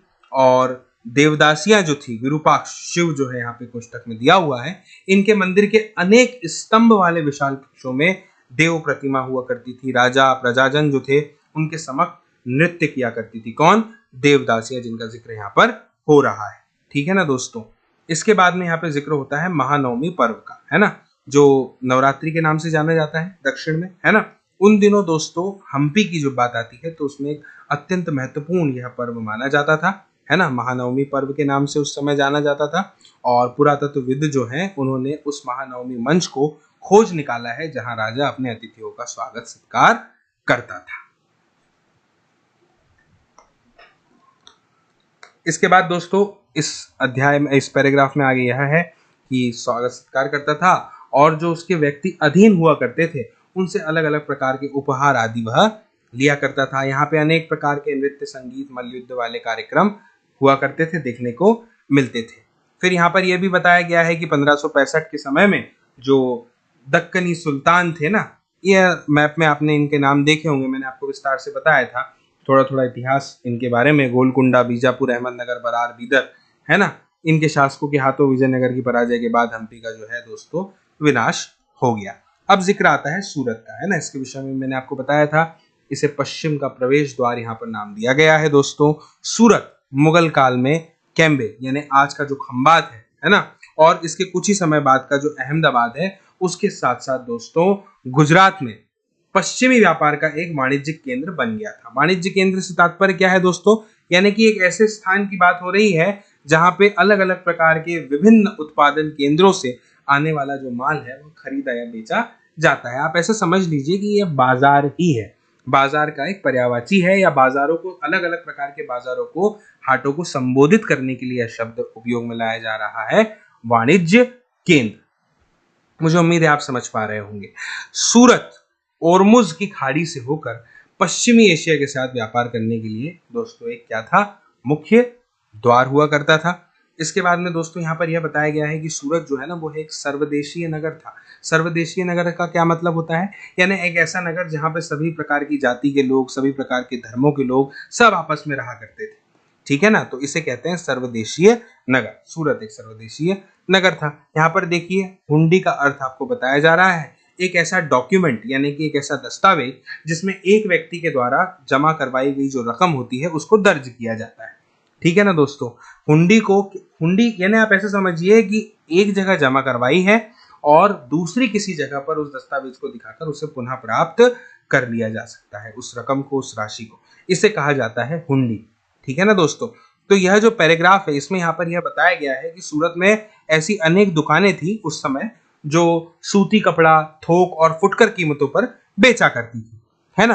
अब राज्य ने विश्व के सभी भागों में दोस्तों नगर में आने वाले लोगों की आवश्यकताओं को पूरा करने के लिए अनेक विश्राम गृह उस समय जो है वह बना रखे थे, है ना, और वो जो भवन थे वह बहुत ही भव्य थे, है ना, और इसके अलावा बहुत ही सारे, असंख्य यहाँ पे शब्द का उपयोग हो रहा है, मनोरंजक स्थल भी वहां पर थे। तो सूरत में काठियावाड़ी सेठों ने और महाजनों की बड़ी बड़ी साहूकारी कंपनियां थी और यहीं पर हुंडियों को जो है जारी किया जाता था, जो दूर दूर तक, यहाँ तक कि मिस्र में काहिरा, इराक में बसरा और बेल्जियम में एंटवर्प के बाजारों में इसे मान्यता प्राप्त थी। अब आप सोचिए उस समय इतने दूर दूर तक के इन दस्तावेजों का जो है उपयोग किया जाता था, जिन्हें हुंडी के नाम से प्रदर्शित किया जाता था, हुंडियों, है ना, उसका जिक्र यहाँ पर किया गया है।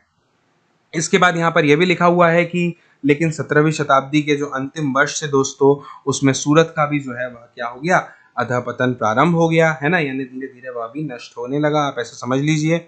और इसके बहुत सारे कारण थे, है ना, मुगल साम्राज्य के पतन के कारण जो बाजार थे, उसकी उत्पादकता थी, वह सब धीरे धीरे खत्म हो गई, हानि होने लगी, है ना दोस्तों। क्या होता है जब भी शासक वर्ग हार जाता है तो ये इस प्रकार की हानियां जो है वह हमें देखने को मिलती है, ठीक है ना। पुर्तगालियों द्वारा समुद्री मार्गों पर नियंत्रण, बंबई, वर्तमान जो किया मुंबई है, उसमें प्रतिस्पर्धा, मैंने आपको बताया था 1668 में अंग्रेजी ईस्ट इंडिया कंपनी ने जो उनका मुख्यालय था दोस्तों वह बंबई में ही स्थापित कर लिया था। और आज भी अगर हम सूरत की दोस्तों बात करें तो वह एक बहुत ही महत्वपूर्ण वाणिज्यिक केंद्र कहलाता है। आगे बढ़ते हैं, शीर्षक को पढ़ते हैं जो लिखा हुआ है, जोखिम भरा दौर, मसूलीपट्टनम के लिए चुनौती, ठीक है ना दोस्तों। मैंने आपको पहले भी बताया था कि कृष्णा नदी का जो डेल्टा है वहां पर यह नगर जो है वह स्थित है, कौन सा, मछलीपट्टनम या फिर मसूलीपट्टनम, ठीक है ना। अब यहाँ पे अलग अलग प्रकार की गतिविधियां हुआ करती थी दोस्तों मसूलीपट्टनम में, कब, 17वीं शताब्दी में, ठीक है ना।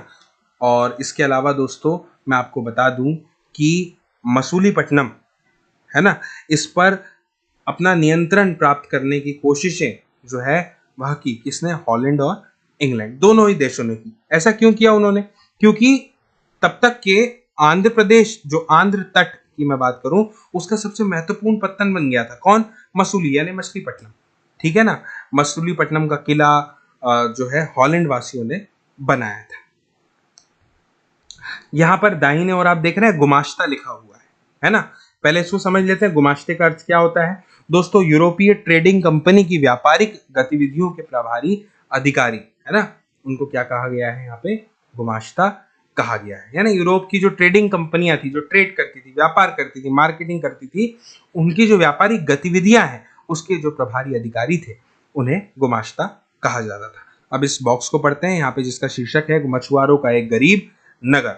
दोस्तों यहाँ पर लिखा हुआ है कि अंग्रेजी ईस्ट इंडिया कंपनी के एक गुमाश्ते, जिनका नाम क्या था, विलियम मैथवर्ड, है ना, इन्होंने 1620 ईस्वी में इन शब्दों में मसूलीपट्टनम का वर्णन किया गया है। अब आप ध्यान से देखिएगा कि इन्होंने किस प्रकार से वर्णन किया। 1620 का यह वर्णन है।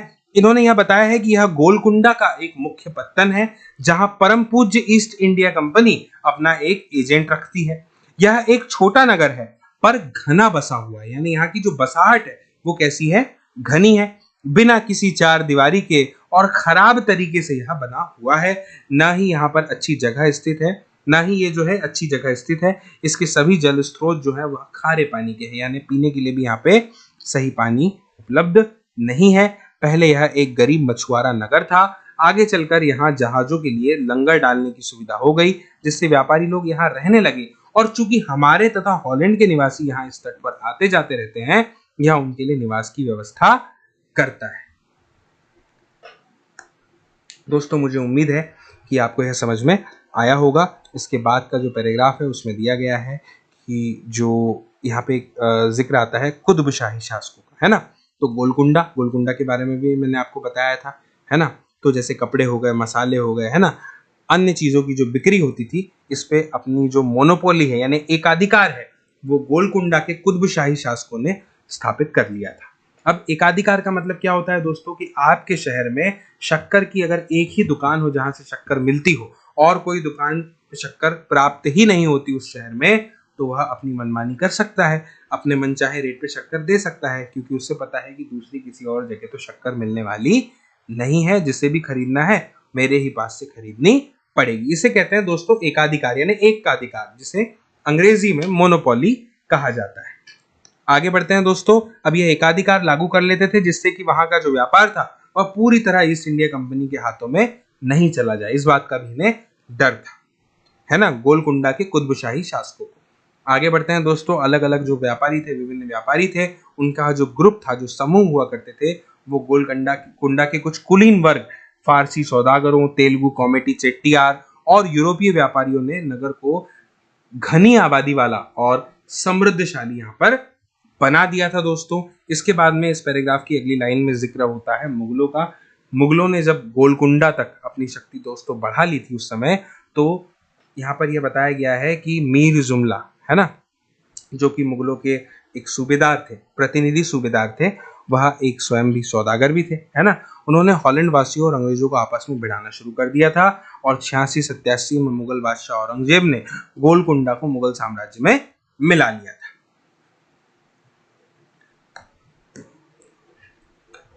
इसके बाद दोस्तों यहाँ पर बताया गया है कि यूरोपीय कंपनियों के सामने और भी अन्य विकल्प ढूंढने की समस्या आकर के यहाँ पर खड़ी हो गई, क्योंकि उन्होंने उनको आपस में भिड़ा दिया था, है ना। अभी हमने ऊपर पढ़ा, है ना। कंपनी की जो नई नीति थी वह अंतर्गत केवल मतलब वो ऐसी थी कि सिर्फ इतना ही पर्याप्त उसके लिए नहीं था कि पत्तन भीतरी प्रदेश के उत्पादन केंद्रों के साथ संबंध बनाए रखे, तो और कौन सी बात उसके लिए महत्वपूर्ण थी, बल्कि इस बात की भी आवश्यकता उसको महसूस हो गई थी दोस्तों उस समय कि कंपनी के नए केंद्र एक साथ राजनीतिक, प्रशासनिक और वाणिज्यिक भूमिकाएं भी यहाँ पर अदा करें। दोस्तों आप बहुत अच्छे से समझते हैं कि वाणिज्य का अर्थ क्या होता है, ऊपर हमने अध्याय में देखा है ना। एक और जानकारी यहाँ पर इस पैराग्राफ में हमें दी गई है कि जब कंपनी के जो व्यापारी थे, बंबई जो कि आज वर्तमान में मुंबई है, कलकत्ता यानी वर्तमान का कोलकाता और मद्रास यानी कि वर्तमान का चेन्नई, है ना, यहाँ पर जो है चले गए, तब क्या हुआ, तब जो मछलीपट्टनम यानी कि जो मसूलीपट्टनम है अपने व्यापार और समृद्धि दोनों को ही क्या कर गया, गवा बैठा, यानी कि खो दिया, उसने खो बैठा। और दोस्तों फिर जब 18वीं शताब्दी का समय आया तो उस समय क्या हो गया, इसका भी अधःपतन हो गया और यह एक छोटा सा जीर्ण शीर्ण नगर से अधिक कुछ नहीं रह गया। जीर्ण शीर्ण मतलब जिसकी हालत खराब हो। आगे बढ़ते हैं दोस्तों और इस पैराग्राफ को पढ़ते हैं जिसका शीर्षक है नए नगर और व्यापारी। दोस्तों इस पैराग्राफ में यह बताया गया है कि जो यूरोप के देश थे ना, खास करके 16वीं और 17वीं शताब्दियों में, ठीक है ना, वह दो चीजों के तलाश में लगे हुए थे। वह थी एक तो मसाले और एक थे कपड़े। ठीक है ना दोस्तों, मुझे उम्मीद है आपको समझ में आ रहा होगा। यूरोप, पश्चिमी एशिया, दोनों जगह यहां पर लोकप्रिय हो गए थे क्या? मसाले और कपड़े। अंग्रेजों, हॉलैंड वासियों और फ्रांसीसियों ने पूर्व में अपनी वाणिज्यिक गतिविधियों का विस्तार करने के लिए दोस्तों इस समय ईस्ट इंडिया कंपनी को बनाया। ठीक है, और प्रारंभ में मुल्ला अब्दुल गफूर, ये नाम यहां पर आ रहा है, आप ध्यान रखिएगा, और वीरजी वोरा ऐसे कुछ बड़े भारतीय व्यापारियों ने, अब ये बड़े भारतीय व्यापारी थे उस समय, है ना, कौन? मुल्ला अब्दुल गफूर और वीरजी वोरा, है ना। इनने, अब इनके पास क्या था उस समय ना, जहाज हुआ करते थे, यानी कि बड़ी संख्या में, ऐसा नहीं एक दो जहाज है, बड़ी संख्या में उस समय इनके पास जहाज हुआ करते थे, तो उन्होंने इनका मुकाबला किया, है ना। लेकिन दोस्तों आप याद रखिए कि जो यूरोपीय कंपनियां थी, इन्होंने समुद्री जो व्यापार था ना, उस पे ये चाहते थे कि अपना नियंत्रण जो है वो स्थापित कर लें। ठीक है, तो उस पर नियंत्रण स्थापित करने के लिए दोस्तों इन्होंने नौशक्ति का उपयोग किया, और उस समय जो भारतीय व्यापारी थे उनको अपने एजेंट के रूप में कार्य करने के लिए मजबूर दोस्तों उस समय कर दिया। ठीक है, और अंततः हुआ क्या?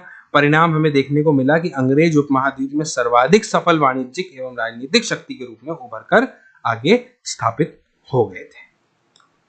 आगे यह भी दिया हुआ है कि वस्त्रों जैसी वस्तुओं की जो मांग थी दोस्तों, उसमें बहुत ही तेजी आ गई थी, और तेजी आ जाने की वजह से जो अधिक लोग थे वह कताई, बुनाई, धुलाई, रंगाई आदि का धंधा उन्होंने अपना लिया, क्योंकि अब डिमांड जिस चीज की हो उसी चीज में फायदा अधिक होता है, आप जानते हैं, है ना। और इन शिल्पों का जो है बहुत उस समय क्या हुआ? विस्तार हुआ। ठीक है ना, भारतीय वस्त्रों के जो रूप थे, रंग थे, डिजाइन थे, या और ज्यादा इसमें ये परिष्कृतता आती चली गई, यानी परिष्कृत होते चले गए, है ना। लेकिन दोस्तों एक बात यहाँ पर बताई गई है कि इस काल में जो शिल्पकार थे ना, उनकी जो स्वतंत्रता थी वो घटने लग गई। क्यों घटने लग गई? आपके मन में प्रश्न आ रहा होगा, तो मैं आपको बता दूं कि अब वह जो है किसी और के लिए काम करने लग गए थे, है ना। यहाँ पे बताया गया शिल्पी जन पेशगी की प्रणाली पर काम करने लग गए थे। अब इसका क्या मतलब होता है दोस्तों? इसका मतलब ये होता है कि जो यूरोपीय एजेंट थे ना उस समय, उनने पहले से ही क्या कर लिया था? उसकी पेशगी ले ली थी। भाई अगर मैं आपको कहता हूं कि आप एक काम करिए, तो उस काम को करने के लिए जो खर्च आएगा उसका कुछ हिस्सा पहले मुझे आपको देना होगा, क्योंकि काम मेरा है, मैं आपसे करवा रहा हूं, तो उसे ही आप समझिए कि पेशगी। तो पहले से वो पेशगी ले लेते थे उन एजेंटों से, और उन्हीं के लिए उन्हें कपड़ा बुनना हुआ करता था। अब बुनकरों को जो था उस समय, उनका कपड़ा बुनाई के नमूने बेचने की स्वतंत्रता नहीं हुआ करती थी, यानी वो खुद से नहीं बेच सकते थे। उन्हें तो जो कंपनी के एजेंट थे, उन्होंने जो डिजाइन जिस प्रकार से सेट कर दिया है, निर्धारित कर दिया है, उन्हें उनको ही, मतलब जो कपड़े थे वो उनकी मांग के अनुसार बनाने पड़ते थे और बेचना पड़ता था। तो ऐसे में आप ऐसे समझ सकते हैं ना कि उस समय जो शिल्पकार हुआ करते थे, उनकी जो स्वतंत्रता थी वह घटने लग गई थी। ठीक है ना, आगे बढ़ते हैं। 18वीं शताब्दी की बात आती है दोस्तों। इस समय क्या हुआ कि बंबई, कलकत्ता और वर्तमान चेन्नई, यानी कि उस समय का जो मद्रास था, इन नगरों का यहाँ पर उदय होने लगा। आप जानते हैं कि आज के प्रमुख महानगर हैं। ठीक है ना, शिल्प की अगर हम बात करें या वाणिज्य की बात करें, तो उस समय यहाँ पर जो है दोस्तों बहुत ही बड़े बड़े परिवर्तन आए। ठीक है ना, यहाँ पर बताया गया है कि जो बुनकर और कारीगर हुआ करते थे, साथ ही जो सौदागर थे, वह उस समय नए नगरों में स्थापित ब्लैक टाउन्स में जो है स्थानांतरित हो गए, है ना। ब्लैक का मतलब होता है देसी व्यापारी, है ना। शिल्पकारों को इन ब्लैक टाउन्स में सीमित कर दिया गया था, और जो गोरे शासक थे उन्होंने मद्रास में फोर्ट सेंट जॉर्ज और कलकत्ता में फोर्ट सेंट विलियम की शानदार कोठियों में अपने आवास, यानी अपने रहने का जो ठिकाना था वह बनाया था, स्थापित कर लिया था। और 18वीं शताब्दी में शिल्प कलाओं तथा वाणिज्य की कहानी हम अगले साल, यानी कि अगले वर्ष पढ़ेंगे। ठीक है ना दोस्तों, इस चित्र को देखिए। 19वीं शताब्दी में बंबई की एक सड़क का यह चित्र है। आप देख सकते हैं इस चित्र में किस प्रकार से यह मजदूर यहाँ पर बैठा हुआ है ना। यह संभवतः इस कार्ड को उठा करके ले जाता होगा। ठीक है ना, यह अलमारी रख रहे हैं यहाँ पर मजदूर, आप देख सकते हैं दोस्तों। इसके अलावा इस अध्याय के अंत में यहाँ पर वास्को डी गामा के बारे में बताया गया है ना, और क्रिस्टोफर कोलंबस के बारे में बताया गया है। तो जैसा यहाँ पर दिया गया है, मैं आपको शब्दशः बताने का प्रयास करूंगा, समझाने का प्रयास करूंगा, है ना। तो आप ध्यान से सुनिएगा। यहाँ पर ये बताया गया है दोस्तों कि 15वीं शताब्दी जो थी, उस समय जो यूरोपीय नाविक हुआ करते थे, है ना, उनके द्वारा बहुत सारे ऐसे कार्य किए गए, किस लिए? ताकि वह समुद्री मार्ग खोज निकाले। ठीक है ना। अब ऐसा करने से क्या होगा, अगर सरल रास्ता मिल जाएगा आने जाने में आसानी होगी और व्यापार अधिक से अधिक कर पाएंगे, दूसरी जगहों पर जाकर के मसाले इत्यादि कपड़े वो सब बेच पाएंगे। ठीक है ना। तो यहाँ पे वास्को डी गामा का जिक्र आता है दोस्तों। वास्को डी गामा एक पुर्तगाली था, पुर्तगाली नाविक आप कह लीजिए वह था। ठीक है ना। वह अटलांटिक महासागर के साथ साथ यात्रा करी उसने और केप ऑफ गुड होप से होकर के निकल करके वह हिंद महासागर को पार कर दिया और पहुंच गया हमारे भारत में। ठीक है ना। और उसने जो थी अपनी पहली यात्रा को पूरा करने में दोस्तों समय कितना लगा था उसको, 1 वर्ष से भी अधिक समय लगा था। अगर इसकी मैं बात करूं दोस्तों वास्को डी गामा की, तो 1498 का यहाँ पे जिक्र हो रहा है। 1498 में कालीकट पहुंचा और इसके अगले ही साल यानी इसके अगले ही वर्ष वह जो था पुर्तगाल की राजधानी लिस्बन को लौट गया था। दोस्तों यह जो समुद्री यात्रा उसने की थी उसके दौरान यानी उस समुद्री यात्रा के समय 2 जहाज नष्ट हो गए थे। 170 यात्री जो थे उसमें से केवल 54 ही उस समय जीवित बचे थे। और इतने सारे प्रत्यक्ष खतरे होने के बावजूद दोस्तों जो है जो वो मार्ग खोले या जो खोजे गए थे वह बहुत ही लाभकारी सिद्ध हुए। ठीक है ना। यहाँ पर आगे यह भी लिखा गया है कि उसके बाद तो अंग्रेज, हॉलैंड वासी और फ्रांसीसी नाविकों ने भी उसका अनुसरण करना प्रारंभ कर दिया। इसके बाद यहाँ पर लिखा है कि भारत पहुंचने के लिए समुद्री मार्ग की खोज का एक अन्य जो फायदा था, जो शुभ परिणाम था, वो यह था कि जिसकी किसी को भी आशा नहीं थी। एक इटलीवासी क्रिस्टोफर कोलंबस का यहाँ पे जिक्र आता है। उसने भारत पहुंचने का मार्ग दोस्तों खोजने का प्रयास किया और खोजने के लिए अटलांटिक महासागर को पार करके वह पश्चिम की ओर यात्रा करने के लिए निकल गया। पश्चिम की ओर यात्रा करने का उसने निश्चय किया और उसका दोस्तों ऐसा सोचना था, ऐसा मानना था कि पृथ्वी क्या है, गोल है, तो वह पश्चिम की ओर से भी भारत को पहुंच सकता है क्योंकि पृथ्वी गोल है। एक स्थान से भी निकलेंगे तो वापस में घूम फिर के वापस एक ही स्थान पर लौट सकते हैं। तो उसने कहा कि वह जा सकता है पश्चिम की ओर से जाकर भी, और 1492 में वेस्ट इंडीज के तट पर वह पहुंच गया। और वेस्ट इंडीज के तट का नाम भी इसी भ्रांति के कारण पड़ा, है ना, क्योंकि उसको लगा कि वह इंडिया पहुंच गया और वहां पे लिखने लगा कि यह इंडिया है, यह ऐसा है, यहाँ पे ऐसे ऐसे लोग, ऐसी ऐसी जानकारियां हैं, तो इसलिए इसका नाम वेस्ट इंडीज पड़ा क्योंकि यह पश्चिम की ओर यात्रा करके वहां पर पहुंचा था। और यहाँ पे लिखा हुआ है दोस्तों कि उसके पीछे स्पेन और पुर्तगाल के नाविक और विजेता भी वहां पर जो है आते रहे और उन्होंने मध्य और दक्षिणी अमेरिका के बड़े बड़े भागों को अपने कब्जे में उस समय कर लिया और उन प्रदेशों की पहले वाली बस्तियों को क्या कर दिया, नष्ट कर दिया। यह वास्को डी गामा का चित्र है, पुर्तगाली नाविक, है ना। दोस्तों मुझे उम्मीद है कि यह वीडियो आपको बहुत ही पसंद आया होगा और इसकी सभी जानकारियों को आपने विस्तार से सुना होगा, समझा होगा, जाना होगा।